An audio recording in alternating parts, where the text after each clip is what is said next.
చిలికి చిలకమ్మ ఎర్ర ముక్కులే పిల్లవాకు పూవై పూసిన ఎర్ర రోజా పూత గులాబీ పసిపాదం ఎర్రాని రూపం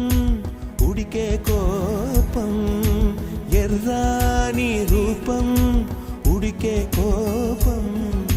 సంధ్యావర్ణ మంత్రాలు వింటే ఎర్రని పంట పాదమంటే